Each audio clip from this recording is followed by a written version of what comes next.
What's up, everybody? It's your boy. Things are a little bit different today. You're probably thinking, where's the chair at? Why is the angle so high? Why am I looking at the ceiling? You probably see my light right now. Well, let me tell you something, right? For today's video, it's extra spicy, man. It's all hot. Level 5 on the pad Thai. All right, today's video, man. The drama between Drake, Kendrick Lamar, and J. Cole, it's only getting hotter. And I feel like this is something that I just can't sit down on. No chair for today. We don't need you. We don't even want you here. We don't need this chair. Because I'm not going to lie, I thought I'd only really just want to make like one video on these and just be done with it. But it's like, I just can't. I can't be done with this drama. It's never going to leave. It's going to be a forever loop of just very petty drama between three people who really need to get a life. And now we have finally gotten a proper response from Drake himself. First, it was J. Cole after he just straight up backed out of the entire thing, basically KO'd himself, pulling his song off streaming in exactly 1 week just so he could get those first week sales. But hey, at the end of the day, it's all a business. You got to get the money and then you can just take in the shit later. So a leak surfaced recently that might or might not have been by Drake's team, and it's called Push-Ups, right? And for the majority, it's just a straight up diss track towards anybody who would have collaborated with Drake within the past couple of years. I mean, we're talking Kendrick, we're talking Cole, Rick Ross, Metro Boomin, The Weeknd. I mean, just shots at everybody. It's an absolutely beautiful thing to see this much chaos in the mainstream hip-hop scene. This shit right here, you can never find this in Grey's Anatomy. Now, at first, everybody thought this was AI generated, which I did too, I'm gonna be honest. But now that Drake actually did go on Instagram and basically confirm that, yeah, this is a real thing that put out by me, I can now sit front row and center and be able to hear Drake possibly be one of the saltiest L takers in hip hop history. So when going through this track, some of the first major shots he takes are, unsurprisingly, at Kendrick Lamar. He basically takes shots at his numbers and his splits with his previous label, TDE. Then he talks about how Travis Scott, SZA, and 21 Savage all basically topped out Kendrick Lamar's career at this point. And then he also talks about how Kendrick at a certain point became like a pop music sellout. And I mean, to get into these points, all right, so we're gonna start off. I don't really have much to say in regards to Kendrick's contract in numbers with TDE. I mean, he left there for a reason. He probably wasn't feeling the numbers regardless. Aside from that, when you want to talk about SZA, Travis Scott, and 21 Savage all having a leg up, I'll give Drake half a point for saying that because he's not exactly wrong. In terms of musical quality, Kendrick Lamar's discography still far overtops all three of their discographies by a mile, but at the same time, music taste is subjective, so however you want to see it is however you want to see it. In terms of sales, I feel like all three of those artists have at this point have had their moments where they've gotten numbers that were bigger than Kendrick Lamar's, unsurprisingly, but that's simply just being a product of a new era. But on the point of Kendrick being a pop sellout, I feel like that's kind of weird for Drake to kind of tackle at, especially coming from Drake's position of being a culture vulture himself, because I feel like whenever a rapper has to do like a pop feature, right, usually they primarily do it just to be able to kind of get that foothold within the mainstream game, and then they just go right back to hip hop. That's how it always goes. I mean, maybe they might be like Flow Rider and just stick to pop forever. Y'all can't hear it, but if you hear crackling in the background, it's my dog going absolutely insane on a toy right now. Yeah, whenever we're talking about like a rapper having to do pop features, they usually do it as they sort of get like a leg up within the mainstream music game. You know, get that white audience, you know, you got to get the white girls on your side. That's just what it is. And when it comes to Drake saying that, I think that's crazy because it's just like, he essentially did like the exact same thing in his career. I mean, let's not forget, Drake, you have done dancehall, you have done trap music, you have done EDM, R&B, drill music, UK rap. You've done like you've also dived out into multiple other things, and you've done pop as well. Let's not act like you're some dude who's stuck in the rap game forever and who's always been real to the game and always spat those bars, man. You've also whored yourself out to the other genres just so you could get a leg up within the mainstream game and keep yourself afloat. But then the next shots he takes are at J. Cole, which I feel like kind of threw me, but at the same time it's like whatever. He basically kind of gets mad at J. Cole for humbling himself on stage like that and giving Kendrick his props or whatever like that and taking a song off streaming, because Drake's basically just like, you should have doubled down, you should have kept it back up, I gave you the #1 spot for a reason. And I mean, honestly, I kind of give Drake a point for this one because it's like, I respect J. Cole's move to eat the crow. To do such a bold move, to apologize in hip hop like that, that's such an insane move to make. Because you don't usually see that. Rappers don't always apologize, alright? They beef forever until maybe they'll like get on a talk show and do like a firm handshake or something. But rappers tend to beef forever. That's just what it is. To see J. Cole do that live on stage like that, that's pretty bold, man. But do I feel like it was probably the right move to make in his position? As I said in the last video, I don't know, maybe I didn't say in the last video, I don't know, I have dementia. I feel like if J. Cole's diss, if 7 Minute Drill would have actually went harder, I feel like J. Cole would have not taken down that track. Seriously, he wouldn't have taken it down. I feel like it's primarily because of the backlash, because that shit was ass. 7 Minute Drill was ass. It didn't hit as hard as Kendrick's just few bars he said on Like That. It really didn't. You spent a whole 3.5 minutes just saying, yeah, your shit put people to sleep.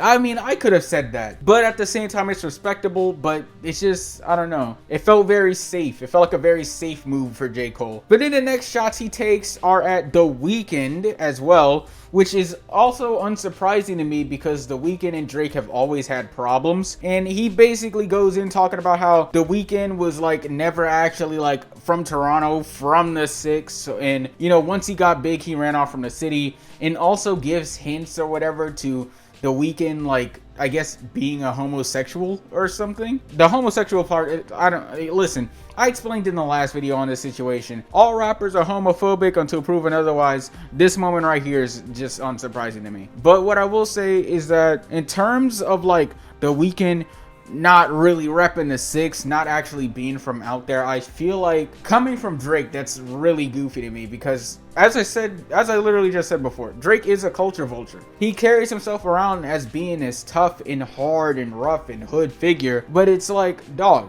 you were a child actor living in a nice part of Toronto with both parents in your lives. You were on Degrassi, dog. We all know Wheelchair Jimmy. If anything, you and The Weeknd are cut from the same cloth. You are both the same kind of suburban Toronto kids. You aren't from anything rough. Y'all know that meme with the white kid who's like typing on the computer, you know, the nerd white kid talking about, you're not from Chirac. You know, like, I'm gonna put it up here. This is basically what Drake is doing right now to The Weeknd. Like, you are literally the same person right now.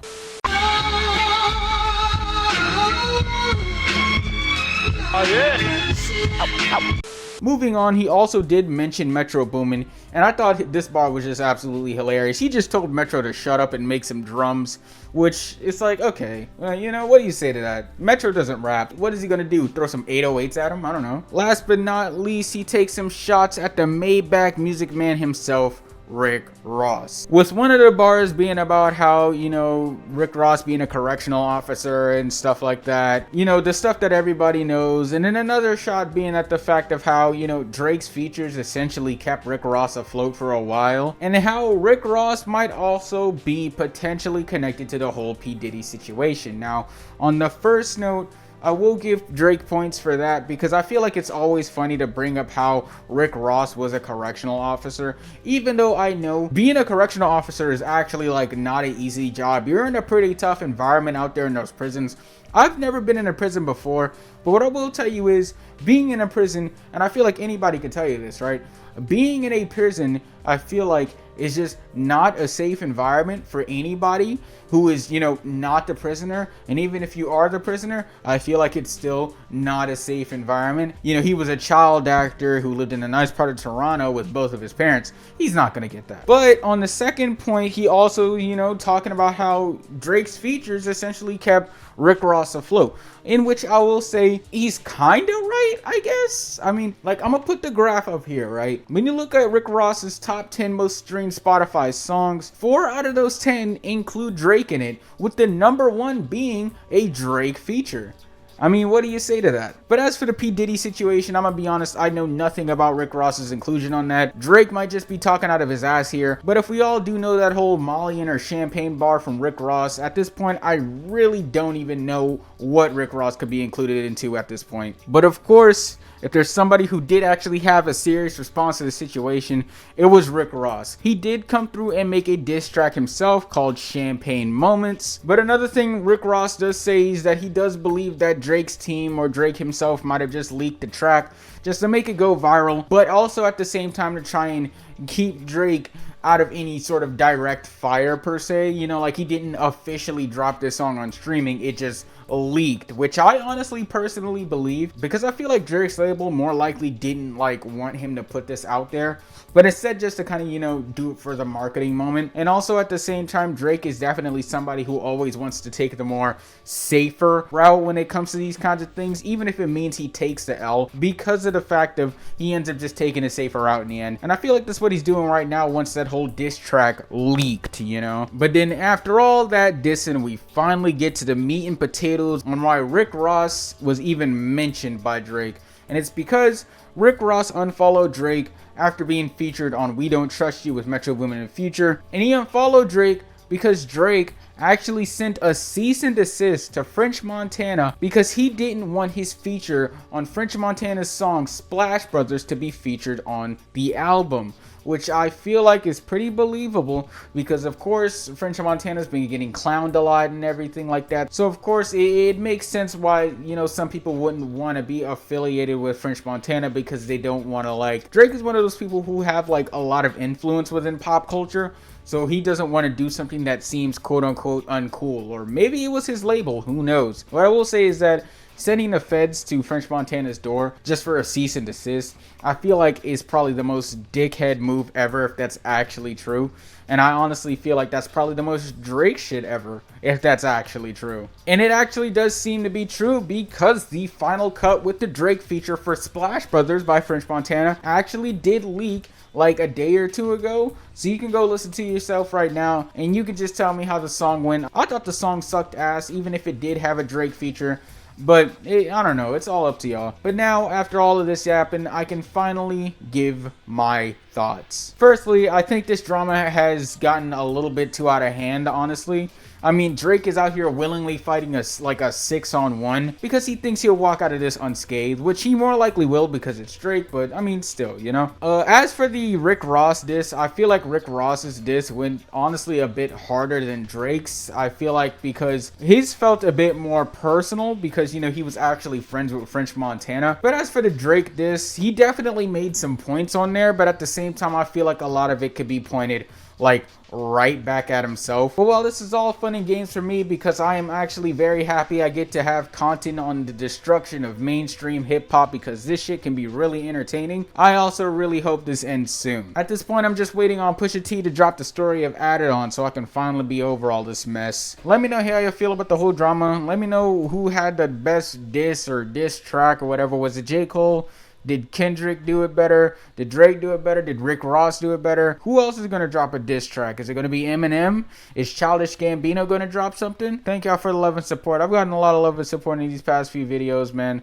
I'm going to start standing up in my videos from now on because I just feel like it's more appropriate. Y'all stay easy. I'm going to go scroll on Reddit or something, man. See you later, man.